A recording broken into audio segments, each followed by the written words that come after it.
Okay, we seem to be live. Let's do another episode of Corpse Garden Reads. Everyone thinks because you're a zombie, you don't know good coffee. Well, they're wrong. There's only one brew that gets my seal of approval. Deadly Grounds coffee is my guilty pleasure. The aroma is so intoxicating. It brings all of my neighbors out of the woodwork. Deadly Grounds coffee. Coffee to die for and zombie approved. It's good to get a little deadly.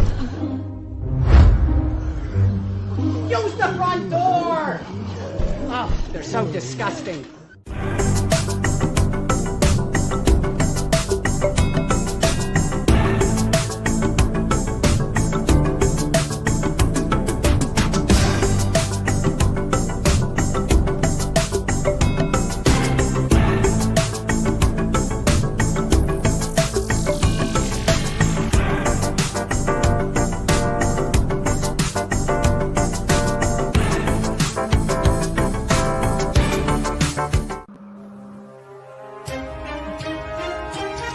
The Dorkening and all affiliated shows are not intended for anyone under the age of 18. The following may contain discussions or scenes that have adult situations, graphic violence, nudity, strong sexual content, and graphic language. This show is intended for mature audiences only. Viewer discretion is advised.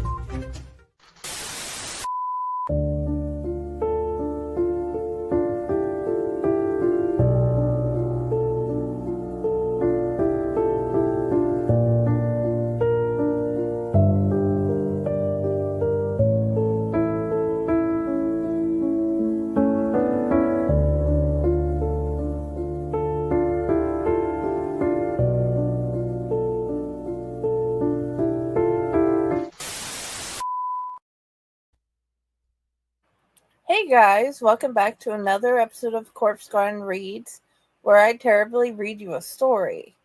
With me today is Pyle Hazard, one of my bestest buddies and usual co-host. How's it going, Pyle? Hey, it's not going too bad, and I'm glad to be back. I'm so glad you're here. So today, I'm going to read you guys a little bit more in the Dukale Paranormal Investigation. This story gives you more of Michael's backstory before he got with Friday, and you get to learn more about his abilities and one of the more sad times in his life. I don't know how much you remember hearing from the Dukale Paranormal Investigators universe, Pyle? Not very much at all. Okay. Sooner or later, I'm going to get you to get caught up, even if I have to read all of it to you. But for today, we are going to read Moving On. This is the next part of the story. In the first part, Confused and Numb. I'm going to tell you right now, the only reason that story worked so well is because Pyle answered a million questions about EMTs and how they worked and what they did for to help revive people, or if they couldn't revive, what they would do next. So I definitely, since you're here, I want to thank you, Pyle, for helping me make this world better. You're very welcome, and I remember working on that with you. Oh yeah, that story, this is part 2. So if you remember that one, we're going to move on to the second part. If you guys are ready, I'm going to read you the story, and then Pyle's going to tell us what he thinks. Okay, guys? He couldn't keep his walls up. His emotions were out of whack. His grief was hard to keep in check with Maria's death. He had to park farther away from her apartment than he wanted. With everyone getting home from work, the streets were filling up. As he made his way to her apartment, a disembodied arm motioned from a dark alley. He hated that. He didn't enjoy the sun going down earlier this time of year either. Within a few minutes, he made it to her apartment building and made his way up. Mr. Phelps was wandering around the hallway again. He debated if he should say something about moving on or just leave it alone. He walked past the older gentleman to Maria's apartment. He didn't have to use the key, he found. Her parents had beat him there. They had made great strides in getting her things packed away. Janie looked up and Fred peeked out of her bedroom. The living room furniture was gone and stuff had been put in boxes and neat stacks. He felt like she was still here. He pushed down the filling, hoping it was his grief and not her wandering around the apartment. Hey, sweetie, Fred and the boys had already started getting the bedroom furniture. We were thinking that you should get her books and reading chair. He could see how tired she was with the grief weighing on her. Thank you so much. I will cherish them. Though thankful he could feel his heartbeat worsening, knowing they can't have their book. Though thankful he felt his heartbeat worsen, knowing they can't have their book talks anymore. He felt his eyes getting wet again. He wiped them for the 900th time. Jeffrey and Frank came back with the furniture dolly. They worked quietly for a bit as they put things in boxes and took things out. They had even used it with the book boxes to get them in Michael's car. After they returned, he asked them, "What are we doing with her things?" "We are putting some in storage. There is a young family close to us that could use the furniture, so we are giving the rest of it to them." Michael nodded as he glanced around the apartment. As he noticed that many of the biggest things were already taken out by the men, he glimpsed Maria standing behind Jeffrey, her oldest brother. She was still in shock, and he could see the hurt in her eyes. He swallowed down his response to her being there. "Where do you want me to help?" he asked, trying to do anything but look at Maria. Instead, he looked at Janie pointedly. She was in charge of the show anyway. "Please get the kitchen packed. Put all the cold food in the cooler. You should take the food home. It was both of y'all's." He nodded. She tried so hard not to start sobbing again. He believed they all were. Now was not the time to acknowledge her. Her family couldn't see her. It would only add to their pain. He and Jeffrey made their way to the kitchen and start packing the kitchen items. "Your mom said you were taking the CNA classes at Pepperidge Nursing and Rehab," Jeffrey asked as his brother and dad took the headboard past the door. Michael nodded at the handyman of the nursing home, pasta in hand. "Yeah, I'm going to work my way up to being a nurse. This way I get a job within a few weeks that's guaranteed, and I know what it's like at both levels. I have been accepted into next year's nursing program at the local college as well." He smiled as he put the dry goods in the box. "You're not giving up. I am proud of you," Janie said as she hugged him when he stood up again. He didn't realize she had come to the kitchen to hear their conversation. Jeffrey inquired, "A guaranteed job at the nursing home after the classes?" "I have a special in. My mom is tired of my bullshit and has decided to put me to work. Our DON is going to be on my ass until I get registered. I think she may be proud I am walking in her shoes, so to say." Michael smiled. They would find a way to get through this. The bathroom door slammed. Janie went into the bedroom and opened it. She looked around and couldn't see her daughter crying. Michael could hear her. He just couldn't go talk to her yet. He wanted to talk to her and hold her so badly. Bedroom. They both walked to the bedroom door to see. "What's wrong?" Fred asked as he and Frank came back into the apartment and saw everyone looking around the bedroom. The bathroom door just slammed for no reason. Her confusion came through her voice.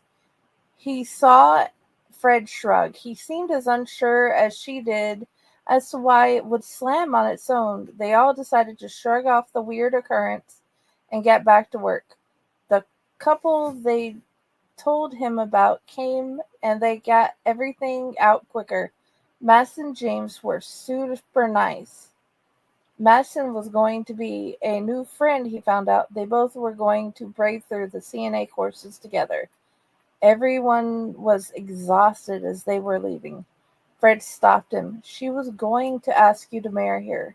She got you a ring from your favorite game, he said as he held up a ring box.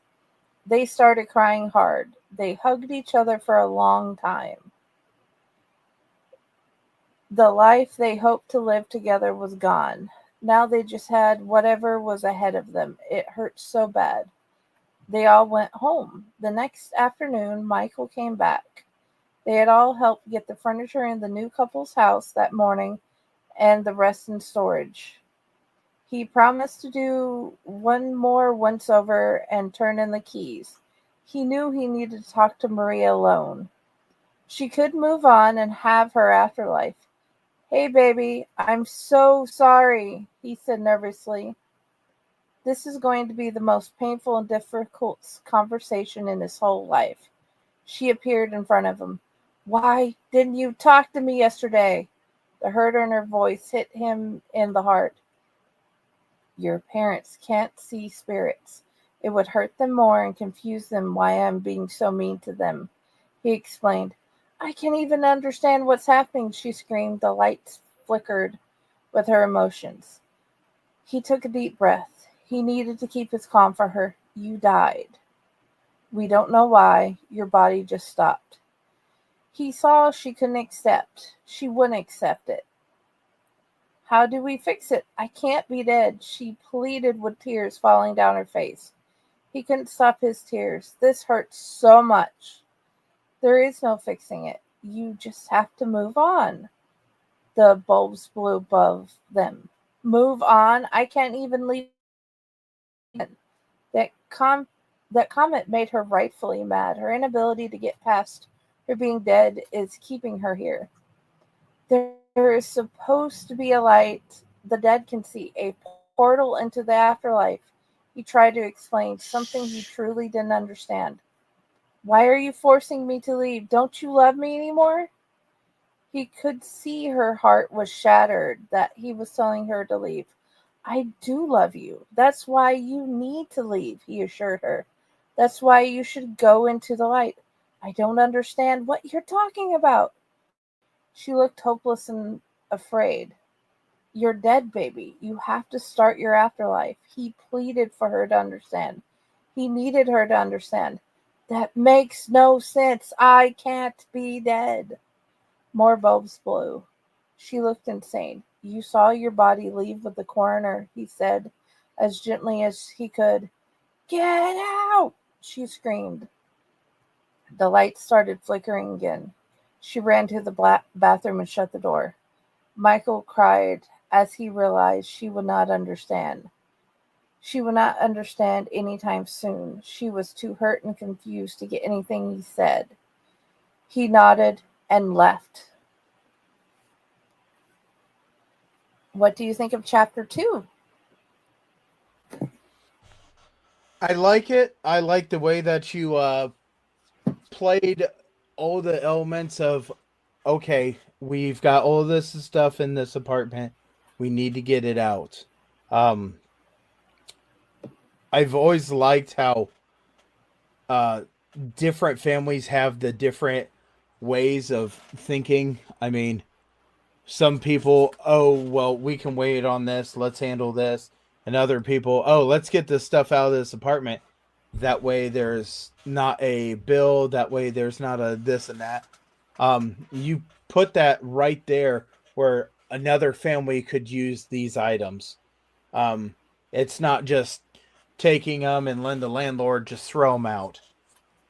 I also like how you made sure you put in there that the one person had to get a job and how somebody thought, oh, following in my footsteps. No, I'm just doing this because I have to do this. There's a lot of elements when you put a story together that you have to think about and you've been able to take a whole bunch of different elements and throw them into this chapter. Uh, I can't tell you how paranormal people feel because I don't think anybody really can, but this is a good way of reading the story and understanding that she is not ready to just be done.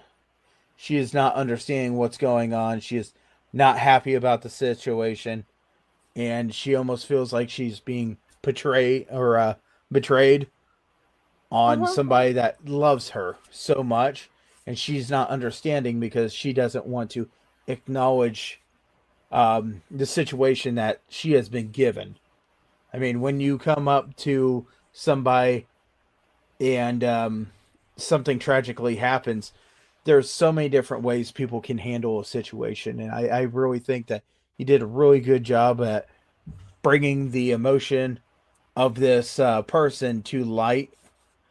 Um, so yeah, I do like chapter two. I like how it's coming and actually working apart. Thank you. This had started as a serial for the newsletter, and this one's going to go out this month. But I also knew I needed to do a Corpse Garden Chronicles, and I figured since it's my story, I can have it do both, be an episode and be a newsletter exclusive, because they only get the print version first. Right. But yeah, I think that there's a lot of things that you're hitting on. There's a lot of things. A lot of people handle death in so many different ways. I can only imagine how someone would handle their own death because no one really has records of somebody coming back and saying, "Oh, well, this is how I felt when this happened." Um, we always hear the stories of there's a light on the end of the tunnel, or there's this or there's that. Um, I think you chose a great way of bringing things to your story. That was a wonderful way to keep your story going. Thank you. I hope everybody likes the next chapter as much. I've just about got that nailed out. Oh, me being a writer, I mean, every writer does it on their own time and does it in their own way. And that being said, I know I've kicked some stories here and kicked some stories there. Um, and sometimes, as the writer, you're going through and you're looking at it and you're trying to figure out what the people want to read. And when you go and you think about that so much, sometimes you kind of lose track of what you're trying to do in the story.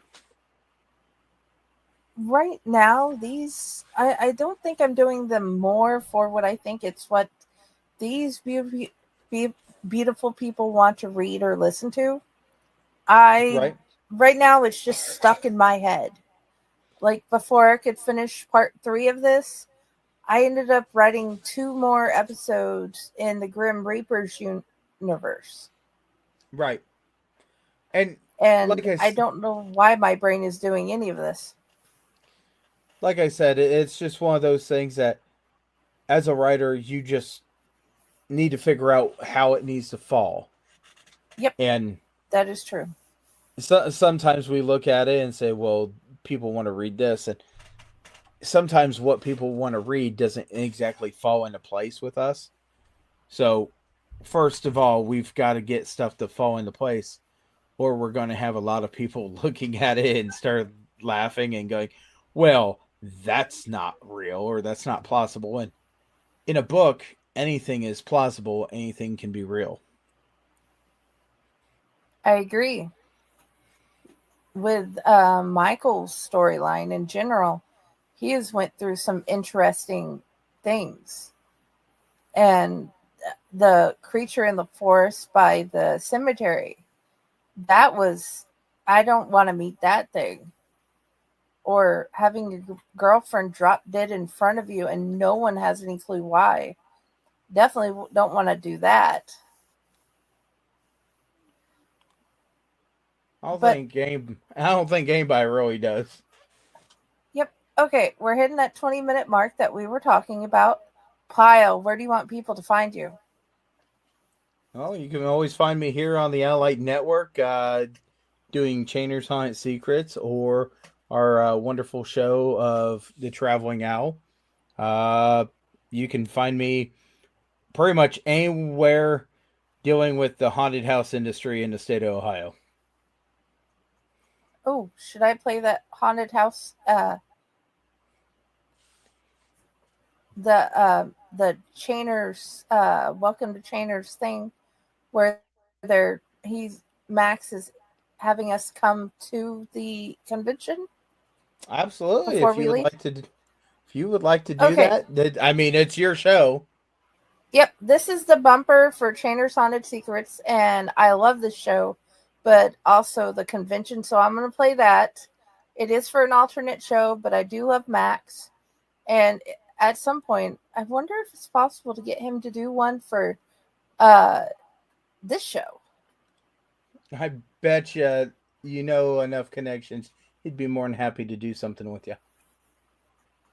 Okay. We are going to have to see if we can get Max to do us one. But anyway, I'm going to play this, and then we're going to head out. Okay. Good night, everybody. Hey, everyone. I'm Maximus Christian Bryant, president of the Ohio Haunters Association, and you are watching Chainer's Haunted Secrets on the Owlite Network. And I wanted to invite you all to come see the Ohio Haunters Convention on May 9th and 10th in 2026 at the Ohio State Reformatory in Mansfield, Ohio. See you there.